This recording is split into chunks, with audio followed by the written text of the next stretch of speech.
Alright, back for more work on the bike here. Now I'm going to be rebuilding the carburetors. I was able to locate a carburetor rebuild kit on eBay. This is what I got. I only really need the O-rings and the bowl gasket, all the needles inside, and the jets should be good. So there's a more expensive kit that has all those parts, but I didn't get that one. As I mentioned before, this bike has 4 carburetors, one for each cylinder. So I'm going to first start by separating all of them, which involves inside this top piece here. This is where the air box sits. So inside here, there's 2 screws in each carburetor. Let's see if we can get this right here. 2 screws, and there's a little metal tab on top of them. So I already unbent the tabs, broke the screws loose. They were very, very tight. I'm surprised I didn't strip any of the heads out because they're all Phillips. And you can't, they're 10mm bolts, but you can't get a 10mm socket in there. So, I'm going to do the best I can to show how I rebuild the carburetor. I'm not an expert. I've rebuilt plenty of small engine carburetors and they don't look that much different. It's just the hardest part is the fact there's 4 of them. Just repeat the same thing, but then separating all of them. So I'm going to take out these 8 screws.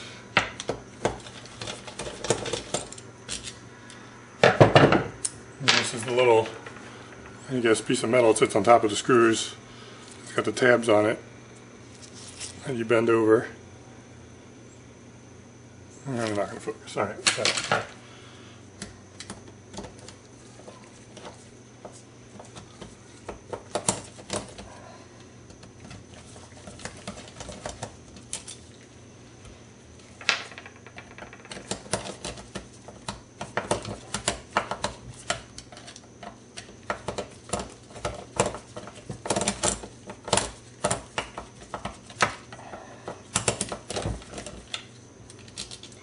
And it's fit tight.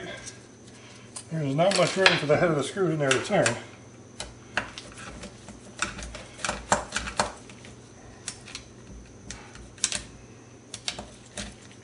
I'm also using a different camera than I filmed my other videos with. This one's got a little screen so I can see where the camera's pointed. So this one will probably sound different. Maybe look different, I don't know.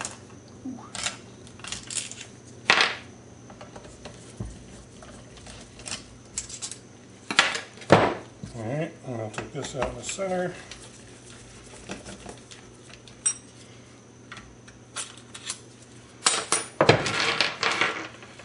Alright.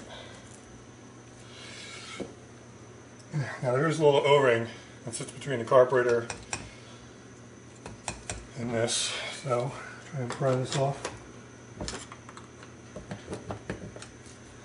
There we go.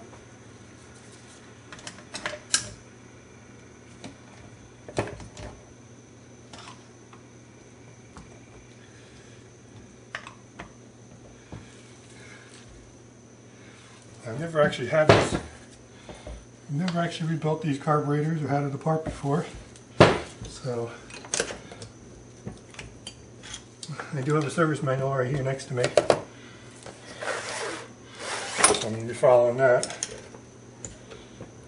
And you think I can do it?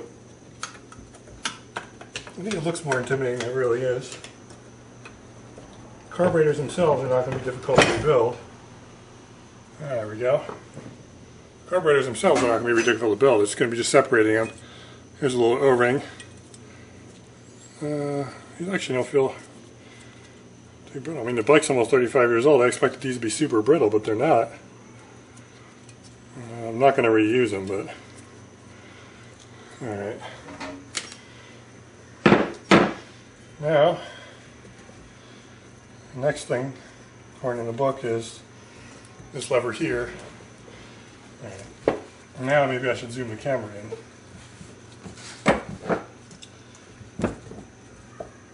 Let's zoom the camera in.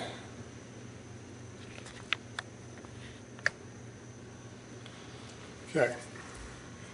This lever here is going to be the choke lever, which is connected to all 4 carburetors. There's linkage. So according to the book, That's what we're supposed to take apart next. Now, here, hold on. Hold on.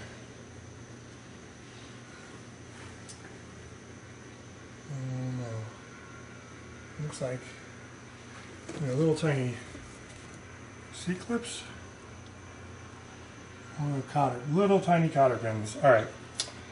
So I think what I'm going to do is I'm going to pause the video here. I'm going to take these linkages off. Otherwise the video is going to get too long. And being relatively new at making videos, I don't think people are going to sit through an hour-long video. So, let me take those off and then we'll get back to it. Okay, I'm back. I did get them apart. It was a little bit of a challenge.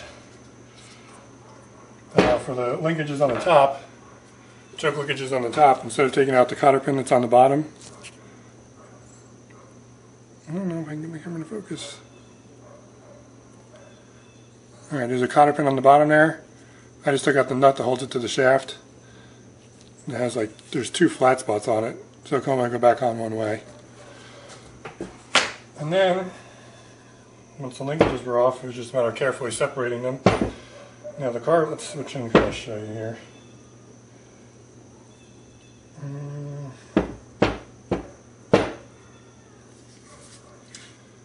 have these backwards.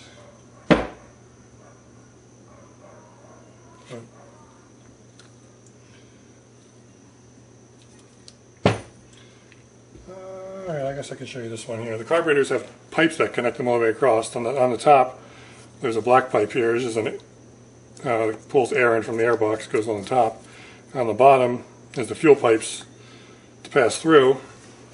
Since the carburetor only has one fuel inlet, it fills the first carb number 1 bowl, and then it keeps going across through the fuel pipes here. So, now they're separated. Now it's a matter of taking each one apart, cleaning it, putting it back together. So let me get a little organized here and we'll come back and start pulling across, taking apart carburetor number 1.